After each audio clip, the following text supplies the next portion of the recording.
은퇴 후에는 드디어 여유로운 삶이 시작되는구나 하는 기대감도 있지만 동시에 이제 내가 직접 모든 것을 챙겨야 하는구나 하는 막연한 불안감도 엄습하곤 해요. 특히 매월 고정적으로 나가는 건강보험료는 직장 다닐 때야 급여에서 자동으로 빠져나가니 체감이 크지 않았을지 모르지만 막상 은퇴하고 나면 그 부담이 갑자기 확 늘어날 수 있어요. 그래서 은퇴 후에 건강보험료 폭탄이라는 말을 자주 듣게 되죠. 오늘은 그러한 부담을 덜 수 있는 절반으로 줄이는 꿀팁을 이야기해 보려 해요. 저 역시 부모님께서 은퇴하신 뒤 갑자기 건보료가 2배 가까이 치솟는 것을 보고 적잖이 놀랐었어요. 회사에 속해 있을 때는 직장 가입자로 되어 있어서 월급에서 일정 비율로 떼이기 때문에 신경을 덜 썼는데 퇴직 후 지역 가입자가 되면 주택이나 자동차 같은 재산, 소득 등이 모두 반영되어 보험료가 책정되기 때문에 생각보다 큰 비용이 나올 수 있더라고요. 거기에다 자녀가 모두 독립한 뒤에는 보통 본인의 퇴직금이나 연금 혹은 모아둔 예적금이 전부 생활비가 될 텐데요. 그 중에서 매달 상당한 액수를 건강보험료로 낸다고 하면 아까운 느낌도 들고 심리적으로 부담스럽기도 하고요. 하지만 방법이 전혀 없는 건 아니랍니다. 은퇴 전부터 조금만 준비하고 또 은퇴 후에도 몇 가지 사항을 점검하고 조정하면 납부 부담을 크게 줄일 수 있어요. 아래에서 몇 가지 핵심 팁을 공유해 볼 테니 일단 편안한 마음으로 읽어보세요. 경험담과 실제 사례도 함께 소개해 드릴 테니 더욱 도움이 될 거예요. 1. 은퇴 후 건강보험료의 기본 구조 이해하기. 먼저 건강보험료 산정 방식을 간략히 짚고 갈게요.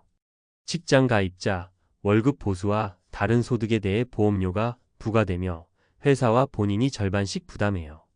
지역 가입자, 소득, 재산, 자동차 등을 모두 고려하여 일정 점수를 매기고 점수당 금액 부과점수당 금액을 곱해 산출됩니다.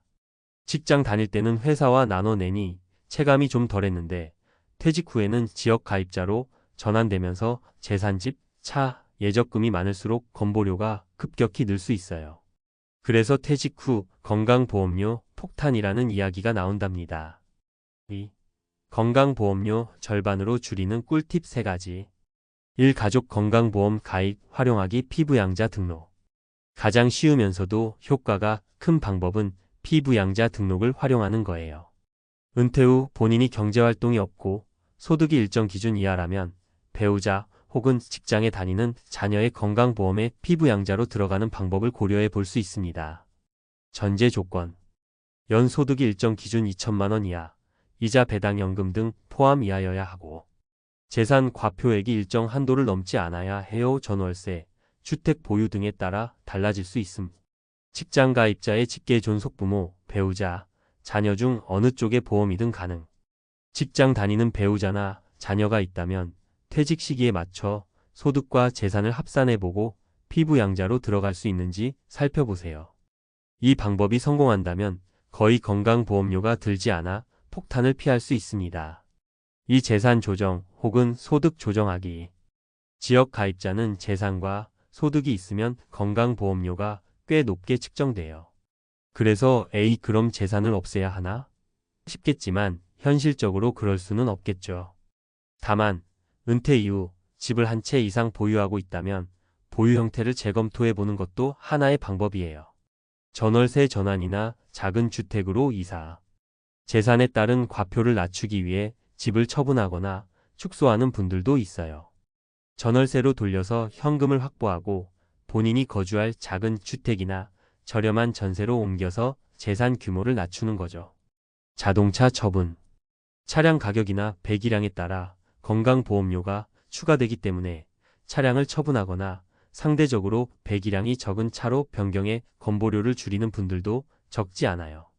또한 소득연금, 임대소득, 금융소득 등도 일정 범위를 넘으면 추가 보험료가 부과되니 분산 투자나 소득 구조를 미리 계산해두면 도움이 돼요. 내가 받는 연금이 얼마이고 여기서 얼마만큼의 건보료가 발생하겠다 하고 미리 파악해두는 거죠. 3. 직장 가입 상태 유지 전략. 퇴직을 했어도 실제로 회사에 적을 두고 있거나 일정 조건만 충족하면 직장 가입자를 유지할 수 있는 방법도 있어요. 재취업 혹은 시간제 근무 활용. 꼭 정규직이 아니더라도 파트타임 등 일정 소득이 발생하는 근무를 통해 직장보험 혜택을 계속 받을 수 있어요. 조금이라도 근무를 해서 급여를 받으면 그 급여를 기준으로 직장 가입자로 인정되는 경우가 있죠. 임원 등록. 은퇴 후에도 고문이나 자문 형태로 회사의 이름을 올려두고 소정의 보수를 받으면 직장 가입 상태가 이어지기도 해요. 물론 이 방법들은 어느 정도 소득 활동과 연계되어야 하니 전일 퇴직 후 완전히 쉬고 싶은 분들에겐 맞지 않을 수도 있어요.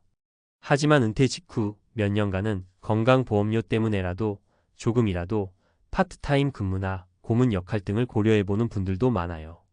3. 실제 사례 3가지. 자, 그러면 이론은 어느 정도 알겠는데 막상 내 상황에 적용하기가 어렵잖아요.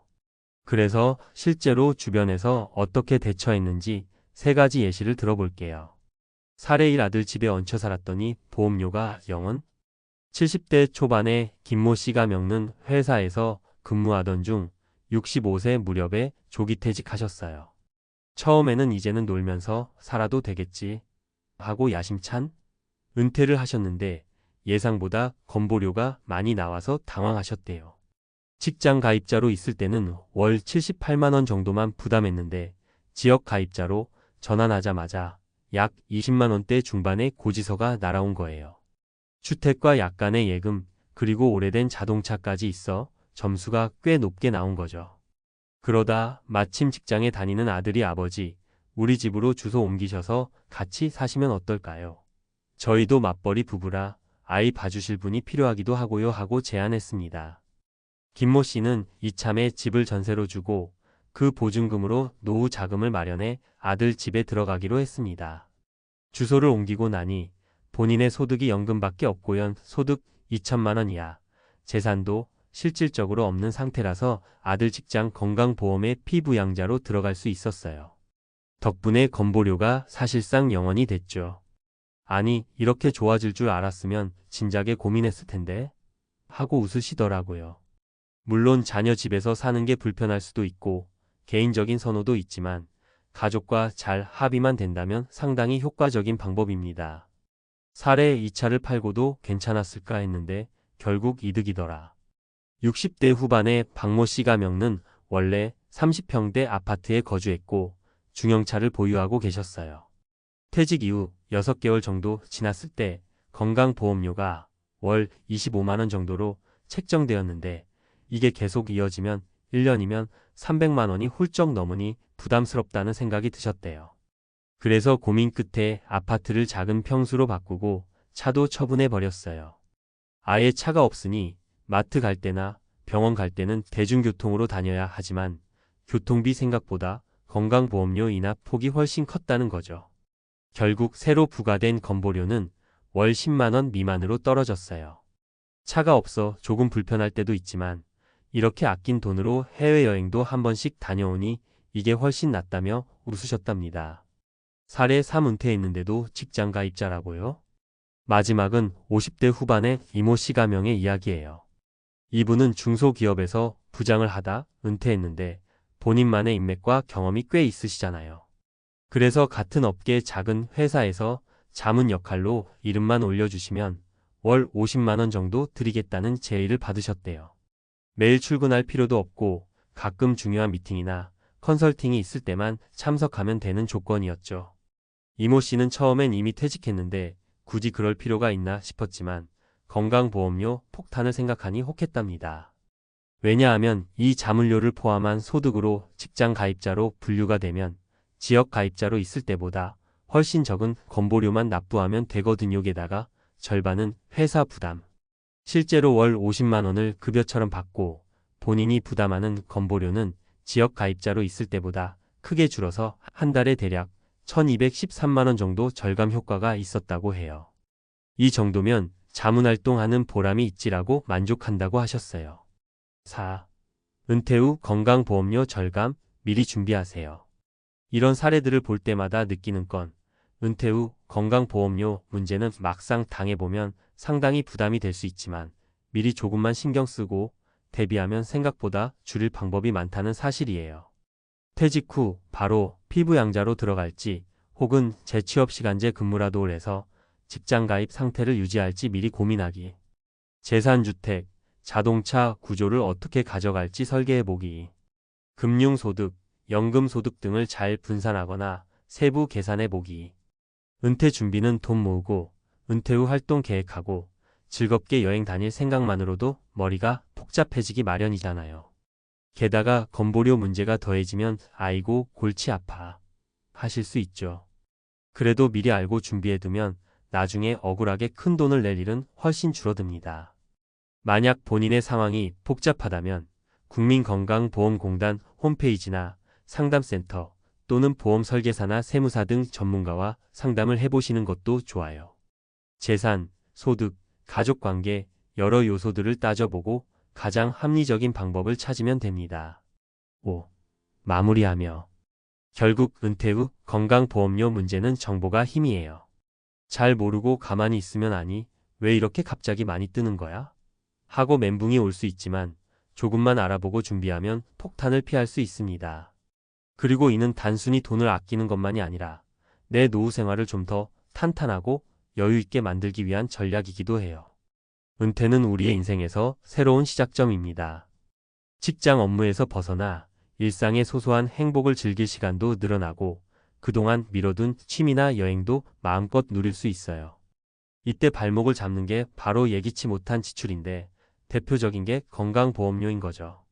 하지만 알고 대처하면 전혀 두려울 것 없어요. 은퇴 전부터 또 은퇴 직후에 꼭 챙겨봐야 할 사항으로 건강보험료 줄이기 계획을 세워두시고 상황에 맞춰 준비해보세요. 그럼 훨씬 마음 편하게 제2의 인생을 시작하실 수 있을 거예요. 오늘 말씀드린 사례와 팁들이 조금이나마 도움이 되었으면 좋겠고 혹시라도 궁금한 점이 생기신다면 가까운 국민건강보험공단이나 전문가에게 문의하셔서 정확한 정보를 얻으시기 바랍니다. 우리 모두 건보료 폭탄은 멀리 여유로운 노후에 가까이 갈 수 있길 바랄게요.